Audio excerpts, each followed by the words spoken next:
Welcome to Never Too Late for Fitness Radio, bringing baby boomers proven strategies and innovative products for getting fit, staying fit, so you can live a longer, healthier, and happier life. Here's your host, best-selling author and fitness advocate, Phil Ferris. This is Phil Ferris, and welcome to our show. Never Too Late for Fitness Radio provides answers and straight talk about fitness, nutrition, and healthy lifestyles for people over 50. Our goal is to educate and advocate health and fitness strategies that help you to live a longer, healthier, and happier life. On some shows, we feature everyday people like you and me who have acted and reclaimed their health and fitness. We all love a success story, especially if the person is facing the same challenges we are. Hearing real success stories helps inform, motivate, and inspire us to live a healthier life. We have all had senior moments. We walk into a room only to forget why we went there in the first place. Or we have a word on the tip of our tongue and we just can't seem to get it out. Fortunately, these incidences happen briefly and infrequently for most people. However, for many people, they define the day, every day. These are people who suffer from brain injuries. In the U.S., every year, about 2.6 million people have some type of brain injury, whether a result of trauma, stroke, tumor, or other illnesses, according to the Brain Injury Association of America. About 52,000 people die as a result of traumatic brain injury, and more than 5 million Americans who have suffered traumatic brain injury require assistance in performing daily activities. My guest today is Brian Hanson, who is an entrepreneur and inventor who became an RN at the age of 57. 2 years ago, Brian died, but was sent back from heaven to finish a little work. Today, Brian spends his time working on inventions and speaking about faith and recovery from brain injuries. He brings a unique perspective because, as a nurse, he took care of brain-injured patients before sustaining his own brain injury. Some would call this ironic, but Brian looks at it as a blessing. Well, thank you, Brian, for being on the show today. Great to be here. Now, for my listeners to get a perspective on the challenges that you and other people with brain injuries have, can you describe what your life was like before the big event? Well, I was the doer. I was always physically active. I was class officer going back to kindergarten, class president twice in high school. I was a wrestler. I was a cross-country runner, pole vaulter, avid camper, canoeist. You know, I got out. I lived life to the fullest. What can you remember about the big event that changed all that? Well, I don't remember a lot because literally I was a dead man walking before I finally coded. I snored, and with my sleep apnea, it literally destroyed my heart muscle. I wasn't getting blood to my brain. And again, I was on autopilot. I wasn't thinking. I don't remember anything about the big event other than when I died, I went to hell, didn't like it. Music is bad there. And I went to heaven. I was sent back because I got stuff to do here. Okay, well, that's inspiring. So you were in a coma, and what was it like when you finally came out of it? Well, I had to wear what looked like a suicide vest for about 6 months, an external defibrillator, because my heart was still so weak. And I did outpatient physical therapy at the local hospital. And now I do my own self-guided physical therapy, occupational therapy, because, hallelujah, I'm a former rehab nurse for brain injured people at Marion Joy out in Wheaton, Illinois. And I wear a CPAP every night to compensate for my sleep apnea. Okay, so it was the sleep apnea that caused the lack of oxygen getting to your brain that caused you to code. It's why a lot of husbands die before their wives. Okay, yeah. Okay. And so you coded, you brought you back, you start this recovery process. What are they doing in physical therapy? What was different? What did you notice? What were the biggest differences that after you coded that you were aware of?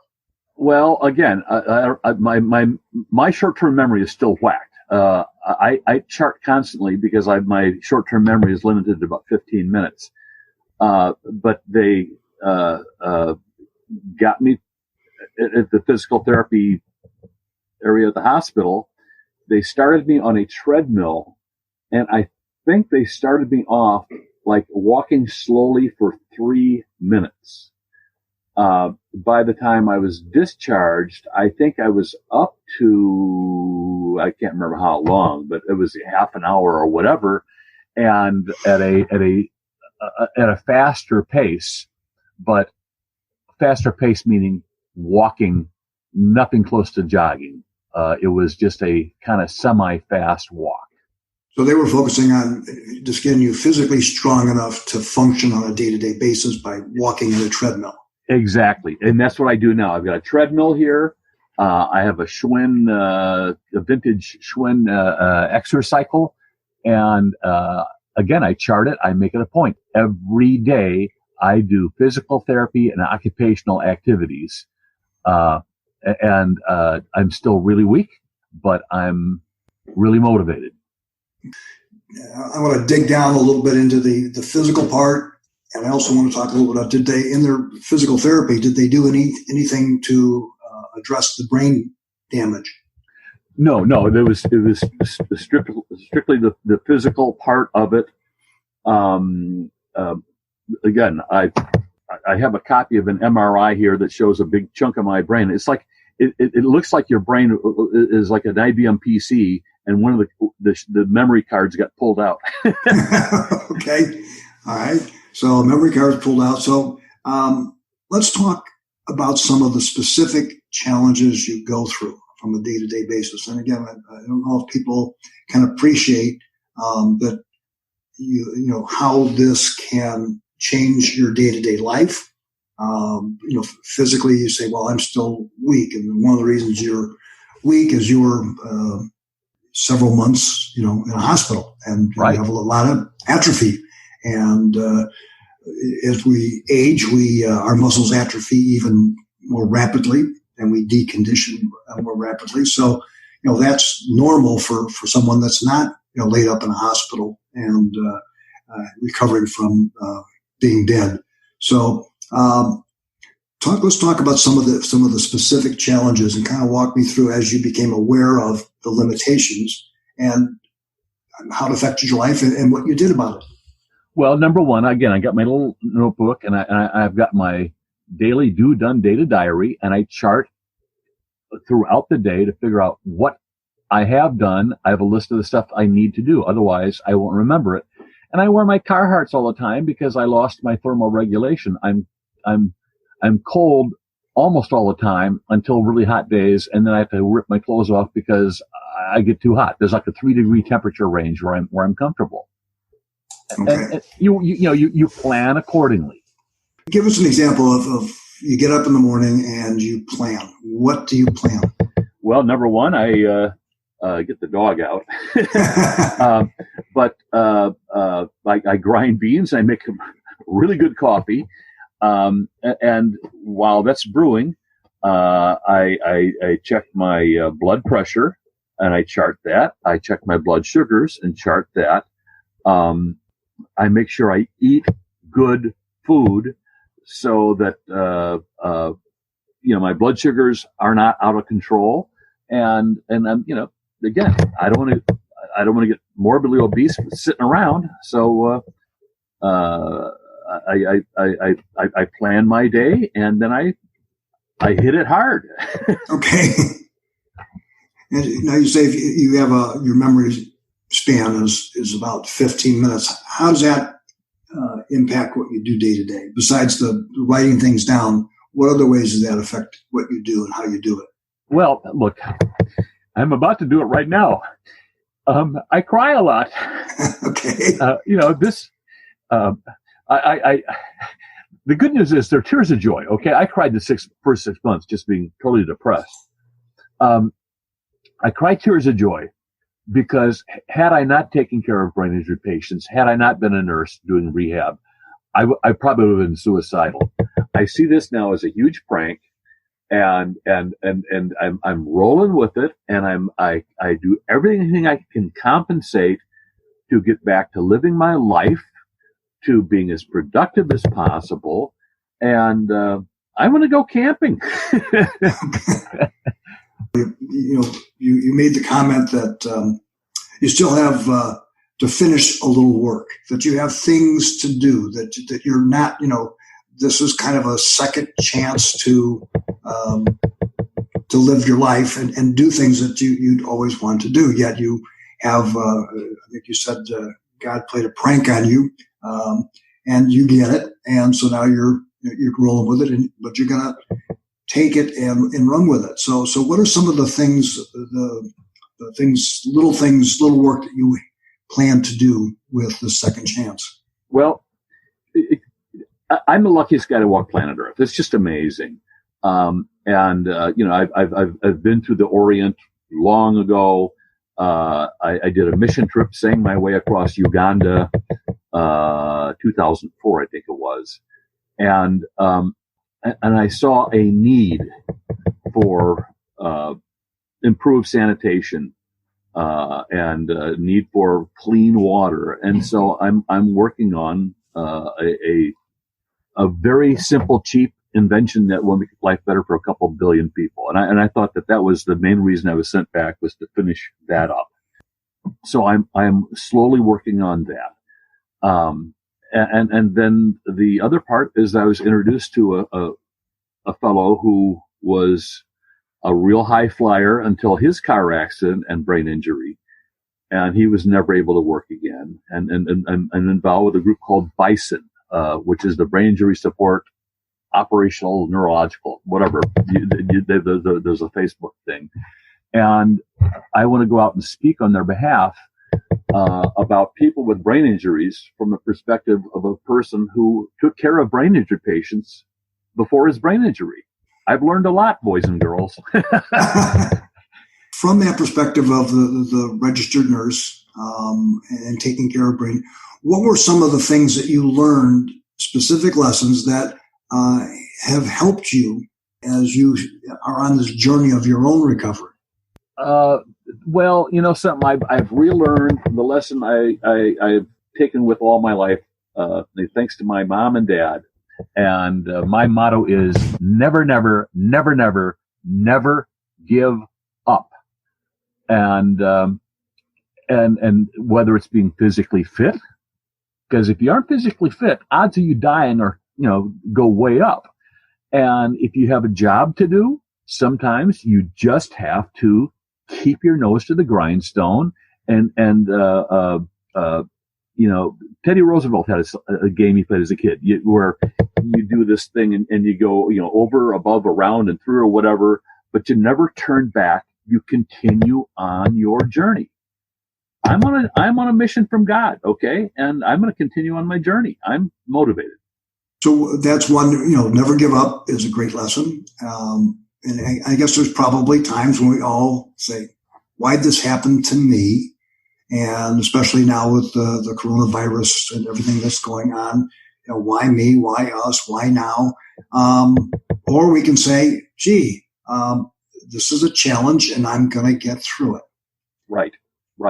So what other lessons did your time as an RN give you that you've been able to apply to help you in your journey? Well, again, I was a night on-call hospice nurse. I've pronounced more people dead than most people have as Facebook friends. And I tell you, I cried a lot of times. I saw some ugly stuff.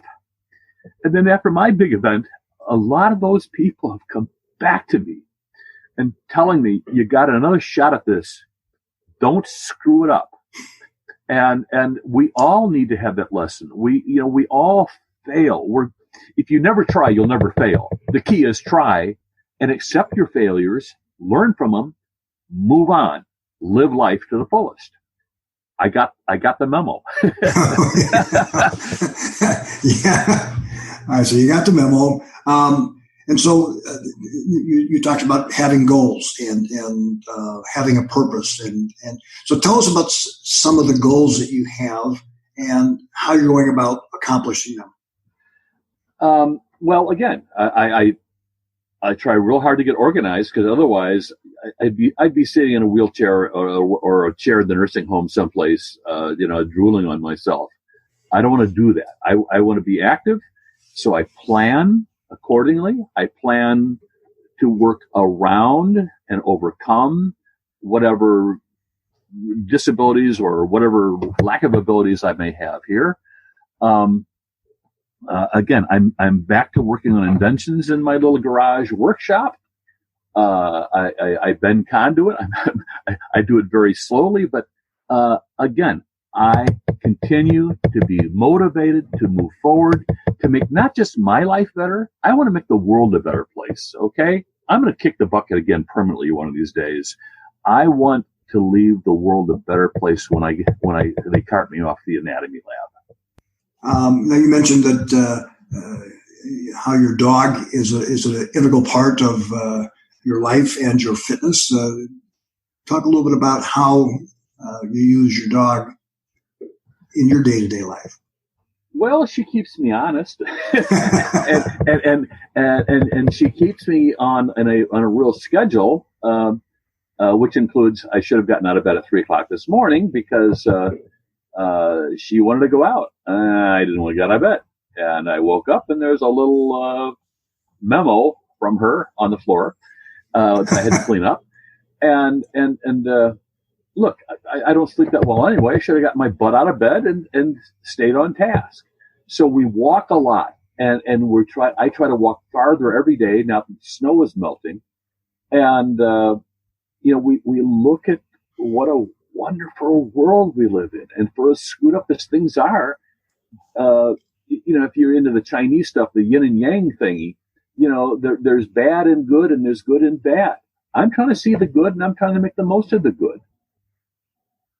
So your dog keeps you on task, gives you a reason to exercise. And though you're not as fit as you used to be, you're working towards getting better. So what are some of your fitness goals, and what do you see yourself doing in the future with your fitness? Well, fool that I am.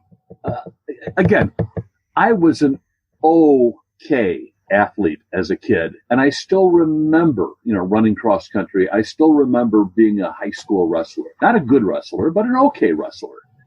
And I did my last wrestling tournament. It was like 10 years ago. Oh, I got my butt kicked. But no guts, no glory. I did get the award for oldest wrestler. Somebody else has been getting it ever since. I want to get my life to be as normal as possible again, which means I want to be productive. I want to contribute. I want to be a good example. And, just being out there and not being 200 pounds overweight, I think is a really good example. I don't think people understand that, everything that you have and everything you go through on a daily basis presents a challenge because of the memory issues we've talked about, and the fact that you aren't as strong as you were. It is taking longer to get your strength back. Mm-hmm. And you talk about, I walk a mile, maybe I'll move a little bit further, and it's just gradual progress every day. And you even said, hey, you'd like to start running again. Oh yeah. But again, I've got the treadmill. And I'm using the treadmill. I got the exercise bike, and I'm using the exercise bike. If I wasn't using them, there'd be no hope, okay? I wouldn't go anyplace. I've got weights here. I can't pick up most of them. but I get the little weights, and you do a lot of reps of the little weights. And it helps. It's progress. No guts, no glory. Are there ever times where you get down and say, man, this sucks? Oh, absolutely. But, again, you got to pick yourself up. You got to dust yourself off. You got to get back in the race. Okay. I remember a high school coach that we both had. We probably remember his big thing was, winners never quit and quitters never win. Yep. Well, he was right. And what I didn't like was he wanted you to win for him. No, I want to win for me, okay? Okay. And if I can share my winnings with other people, that's great. But you need to be out there to win for yourself so you're capable to share your winnings with other people. Otherwise, what good are you? Okay? You're just taking up place. You're, using somebody else's oxygen. That's not what life's all about. Life is to be lived to the fullest. What suggestions do you have for me helping someone that has brain injury, or someone that says, I recently went through and now I have brain injury? What are the key nuggets you'd give them, besides to never give up, that you would share with your, because you want to share what you've learned so that they can perhaps travel down a similar path you are, maybe, and accomplish their goals. So what are the words of wisdom that you would give them?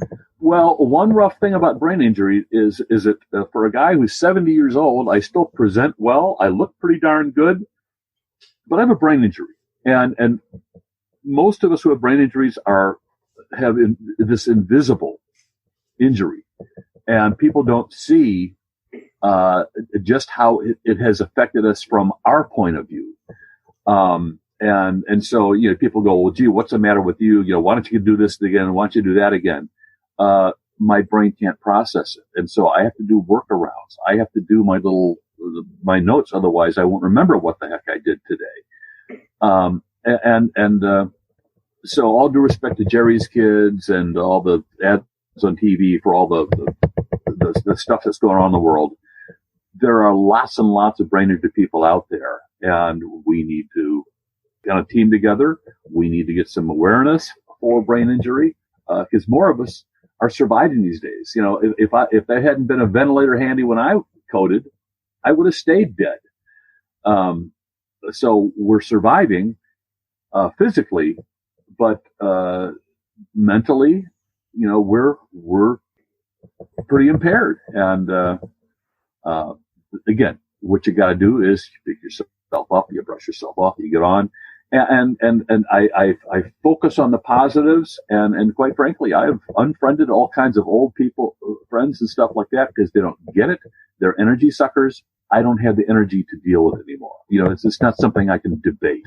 All I can do is focus on the positives and do it with people who are positive. And I encourage everybody, be as positive as you can with everybody you see. One of the things that's interesting about brain injuries is that the brain has the ability to develop new neural pathways. They're finding this with Alzheimer's. They're finding it with, though it's not easy, it's easier for younger. When I was young, I was 8 years old, and I was in a car accident, and I had what they called minimal brain damage. Uh-huh. And it caused dyslexia, reading problems.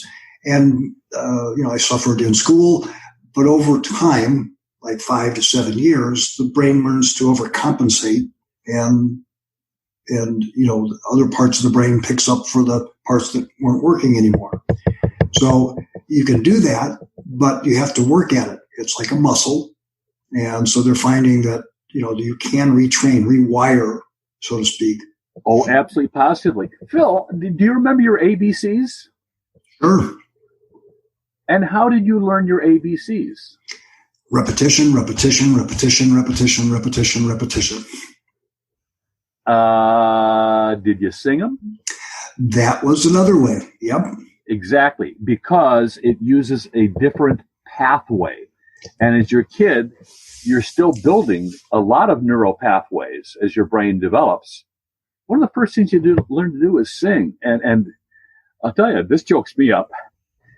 I had people who were in advanced Alzheimer, people on their deathbed when I took care of them in my nursing career, people who were non-verbal. And I would sit at bedside and I would sing to them. And all of a sudden, these non-verbal people would start singing along with me. It blew people's minds. But there are many paths to the mountaintop. And, you tear this thing, or you get a bad rotator cuff or whatever, you learn how to do stuff with the other arm if you can't lift your arm with the torn rotator cuff as high as you want. You got to stay in the race, and you got to figure out ways to compensate. And we're remarkable little creatures, is that we have this amazing little thing on top of our heads that we don't use to the fullest advantage. And sometimes you need to get whacked upside the head to figure out how to use it better. There's multiple ways of getting access to the brain. And what happens is we learn a way to do things. Oh, yeah. And so those get kind of hardwired in. And then all of a sudden we've got to change, and we have to develop. It's like all of a sudden you're in the forest and you can't get where you want to go, so you have to forge a new path. And the first time you go through it, it's full of brush and it's difficult and it's challenging. You're not sure you're going to get there. And then once you make it, then you say, well, I'll do it again. And then pretty soon you break it down, and all of a sudden a path becomes clear and it becomes easier. And then more and more people can go down that same path. So it is breaking down and creating those new pathways. And exactly. And is there a roadmap for this is the way to do it? No, because it's everybody's individual, and that's why you have to try different things. What's I think appropriate, as your experience as brain injured is as we age. There's a lot of things that we do start forgetting, that we do become more susceptible. And the same things you're going through now would help anybody improve their memory by doing different things, by working different muscles and different neural pathways, by trying music. You were gifted with a great voice, so that is that's another gift that you were given that will help you on your journey. It does. I'm so bummed out that I'm not able to sing in church anymore, at least in church. But I'm getting a new webcam set up, and I'm going to be singing from my little trailer home here. And I'll do it for church. I'll do it for anybody. I love to sing. It's great therapy.